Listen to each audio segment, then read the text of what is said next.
They tore down my bridge, thinking I'd crumble and sell my family's farm for scraps. They had no idea who they were up against. Want to see how I dismantled the corrupt HOA empire and reclaimed our community from their chokehold? The sound of shattering wood froze me mid-step. I dropped my tools and sprinted toward the creek, boots slipping on the slick path.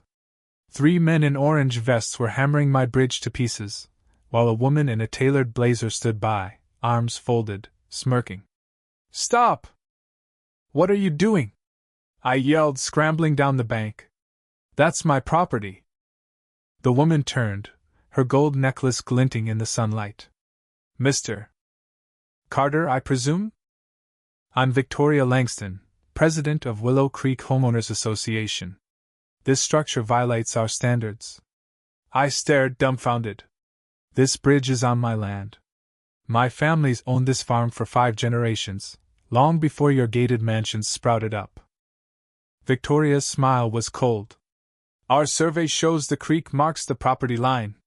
Structures crossing it need HOA approval." She handed me a document stamped with official seals. "It's all in order." My hands trembled as I scanned it. Something was off.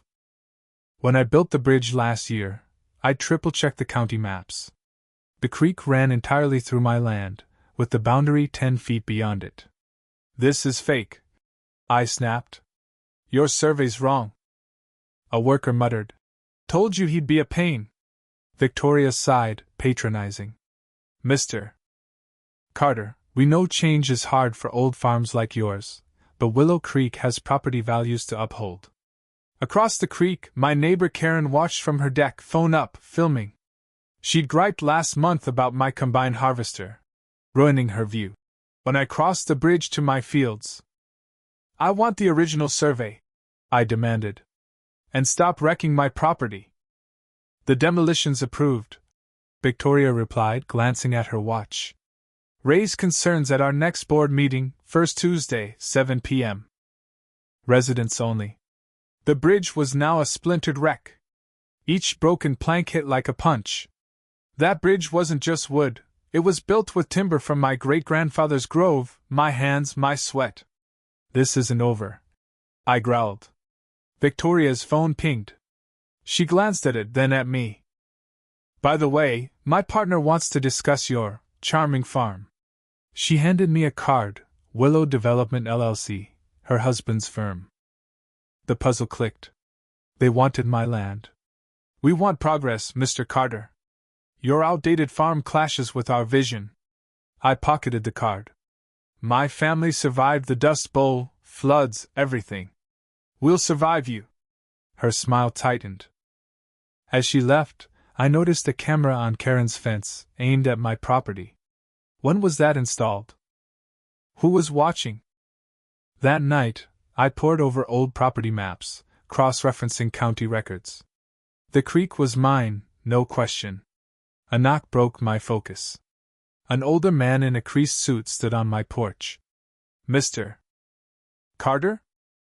"Henry Walsh, former Willow Creek surveyor. I know what they're planning." I let him in, pulse racing. "How'd you hear about me?" He glanced outside.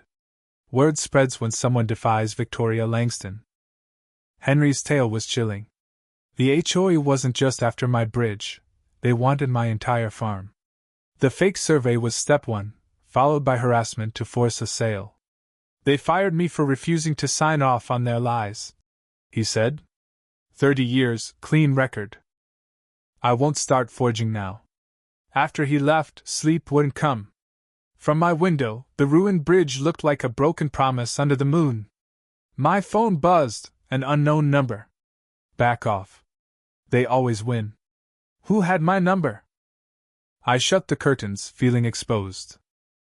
Morning brought worse. Trash littered my creek bank, rotting furniture, busted appliances, and garbage strewn across my field. As I cleaned, Karen watched, sipping coffee. When I glared, she ducked inside. A county truck rolled up. "Mr. Carter, we've got a complaint, illegal dumping in a waterway," the officer said, holding a clipboard. "That's absurd." "I'm cleaning it," She shifted uncomfortably. Photos show you dumping this morning. Karen's camera. They were framing me. A $5,000 fine landed in my hands. Another text. Board meeting tomorrow. Sell your problem property. I crushed the citation. They thought they could bully me off my land. They were wrong. I called my old roommate, now an environmental lawyer, and my sister, a local reporter. If Victoria wanted war, she'd get one. At the county courthouse, I dug through records confirming the creek was mine. A black SUV idled outside, Victoria's husband, Richard Langston, staring through tinted windows. Message received, I was being watched. Back home, orange stakes marked a new property line, cutting into my land, alongside a zoning notice for Willow Creek Phase 5. They were stealing my farm outright. Karen smirked from her yard. Tampering with county property's a crime. I yanked the stakes. Falsifying boundaries is worse. Your boss's golf with Judge Harlan, right? Who'll he believe, a developer or a dirt farmer? Her words stung, but I wasn't just a farmer. Before taking over the farm, I'd earned an engineering degree and worked in construction. I knew zoning laws, water rights, and permits. Game on. At the HOA meeting, Victoria tried to block me. Residents only. I held up her fake survey. If my creek's yours, I'm a resident. Murmurs rippled. An elder, George, demanded I speak. I exposed the forged surveys, illegal stakes, and my bridge. They'd been gobbling up land for years. I said. Your high fees fund their schemes. The room exploded. Victoria's gavel couldn't silence the outrage. Richard offered me 20% above market for my farm. A one-time deal. I refused. Everything has a price, he sneered. You're just lowering yours. The next morning, someone diverted the creek, flooding my wheat field. A county officer cited me for unauthorized water diversion. Richard texted. Offer drops 10% per fine. I was drowning, literally and financially. But at George's house, I met 15 residents with their own HOA horror stories, fined for unapproved paint, harassed until they sold. They target border properties, said Ellen, a retired librarian, showing a map of their hits. You're their latest. We planned. Ellen hit the state archives for untampered records. Others collected testimonies. My sister's photographer was ready. At dawn, I rebuilt my bridge, bigger, with lights and a sign. Carter Crossing, all welcome. Karen and the HOA goons arrived, citing violations.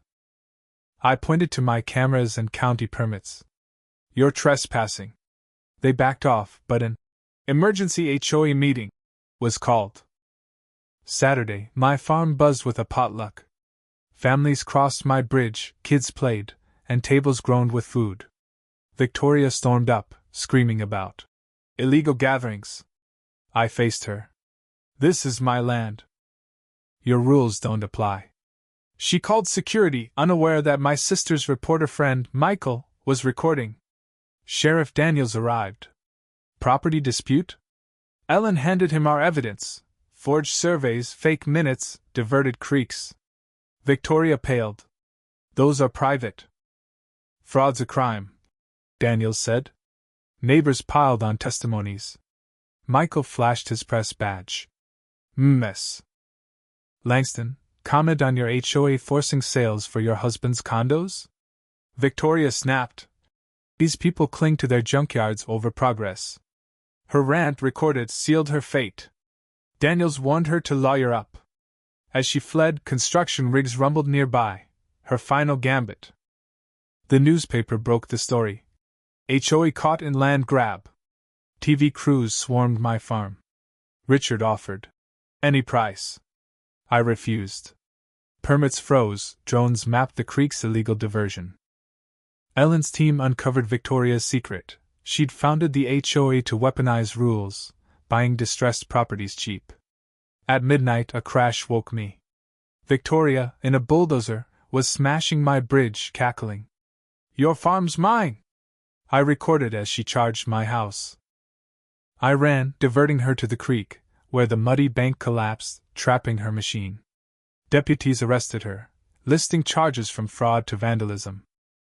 In court, the Langstons turned on each other. The judge ordered their fraudulently bought properties returned. Victoria got 5 years. Richard fled after selling their estate. Willow Creek's residents rewrote the HOA, scrapping oppressive rules. 6 months later, we built a new bridge, kids painted it, neighbors shared food. Karen, reformed, admitted, "I misjudged what makes a community." The county restored my farm's boundaries. Ellen, watching fireflies by the creek, said, "They started this by breaking your bridge." I nodded. Some things need breaking to be rebuilt right. Victoria's walls fell, replaced by bridges, literal and human, binding us for generations. What do you think? Was I right to fight, or should I have sold? Share your thoughts below, especially on standing up to bullies like Victoria. Your comments could spark the next big discussion and help this story reach more people.